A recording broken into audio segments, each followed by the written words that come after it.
बिस्मिल्लाहिर्रहमानिर्रहीम। अस्सलाम वालेकुम। Today we will start exercise 1C of book D3 8th edition. और इसमें करना क्या है, इसमें आपने बेसिकली जो ब्रैकेट्स में आपको लेटर्स गिवन हैं आपने उसको सब्जेक्ट बनाना है। सब्जेक्ट बनाने का मतलब है आपने उसको ऑल अलोन अकेला छोड़ना है लेफ़्ट साइड पे, और बाकी सारी चीज़ें जो भी नंबर्स हैं, अल्फ़ाबेट्स हैं, जो कुछ भी है उसको आपने दूसरी साइड पे शिफ्ट करना है, मतलब आपने उसको अकेला कर देना है। ठीक है, सो हम स्टार्ट करते हैं। आपके पास है पार्ट ए, और पार्ट ए में आपके पास आपने सब्जेक्ट किसको बनाना है, वाई को बनाना है। ax + by is equal to k। अब जो चीज़ें पहले ऐड या सब्ट्रैक्ट हो रही होती हैं पहले आप उनको दूसरी साइड पे शिफ्ट करते हैं। ax + by is equal to k। अब by के साथ जो टर्म है b है, पहले आपने इसको नहीं शिफ्ट करना, पहले आपने देखना है जो टर्म ऐड या सब्ट्रैक्ट हो रही है आपने उसको शिफ्ट करना है। अब यहाँ पे ऐड या सब्ट्रैक्ट ऐड हो रही है, मेरे पास ax इसके साथ ऐड हो रहा है, इसको मैं दूसरी साइड पे ले जाऊँगी तो ये आपके पास बन जाएगा दूसरी साइड पे by को मैं एज़ इट इज़ यहाँ पे छोड़ती हूँ, और ये आपके पास दूसरी साइड पे जाके क्या बन जाएगा, k - ax। ठीक हो गया। अब जो y के साथ जो भी वेरिएबल है, जो कुछ भी है, उसको हमने दूसरी साइड पे शिफ्ट करना है। तो अब y के साथ मेरे पास क्या है, b है, और b मल्टीप्लाई हो रहा है, तो दूसरी साइड पे b जाकर क्या हो जाएगा, डिवाइड हो जाएगा। तो दैट मीन k - ax, और इसके डिनोमिनेटर में क्या चला जाएगा, b चला जाएगा। सो ये आपका सब्जेक्ट बन गया y का। नेक्स्ट में आपने सब्जेक्ट क्या बनाना है, n को सब्जेक्ट बनाना है। अब जब आपने n को सब्जेक्ट बनाना है तो आप देखें NPV divide is equal to NRT। अब इसके साथ कोई टर्म ऐड या सब्ट्रैक्ट नहीं हो रही, सिर्फ आप यहाँ पे देख सकते हैं कि जो RT है वो आपके पास क्या हो रहा है, मल्टीप्लाई हो रहा है, तो वो आपके पास दूसरी साइड पे आके क्या हो जाएगा, डिवाइड हो जाएगा। तो PV डिवाइडेड बाय क्या बन जाएगा, RT, this is equal to N। Mostly हम लोग जो हमारा जिसको सब्जेक्ट बनाना होता है उसको हम राइट साइड पे अपनी लेफ़्ट साइड पे लिखते हैं।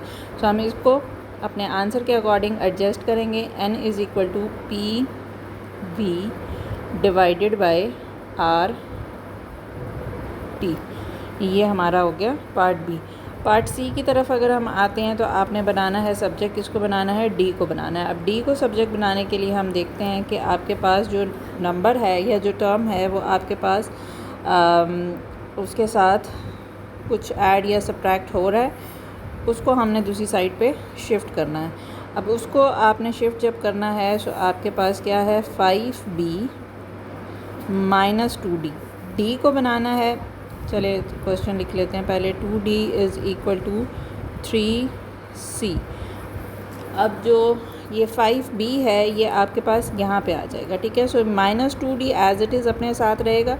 आपने ये ख्याल रखना है कि जो इसका साइन है ना, जो इससे पहले है वो इसका साइन है। This will be equal to 3c - 5b।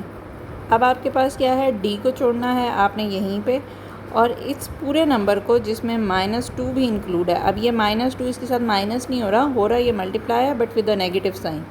सो ये पूरा आके यहाँ पे क्या हो जाएगा, डिवाइड हो जाएगा। -5b divided by -2। ठीक हो गया। अच्छा जी, moving towards part D. Part D हमारे पास है, पार्ट डी में आपके पास ए को सब्जेक्ट बनाना है आपने। ठीक है जी, ए को सब्जेक्ट बनाना है। अब इसमें दो तरीके हो सकते हैं, या तो आप पहले ब्रैकेट ओपन कर लें, और अदरवाइज़ हम पहले ही क्या कर देंगे, R is equal to M divided by M into A + G है। ठीक है, अब आप G को पहले मूव नहीं कर सकते, जैसे मैंने पहले बताया था कि जो ऐड या सब्ट्रैक्ट हो रहा है, क्योंकि इसमें जो M है वो इस पूरी ब्रैकेट के साथ मल्टीप्लाई हो रहा है। तो दैट मीन पहले आप इस M को शिफ्ट करेंगे।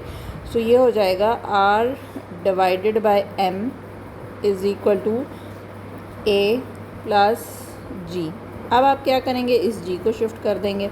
जब आप इस G को शिफ्ट कर देंगे तो हम इसी स्टेप में A को इस साइड पे लिख देंगे, R डिवाइडेड बाय M, और ये हो जाएगा -G।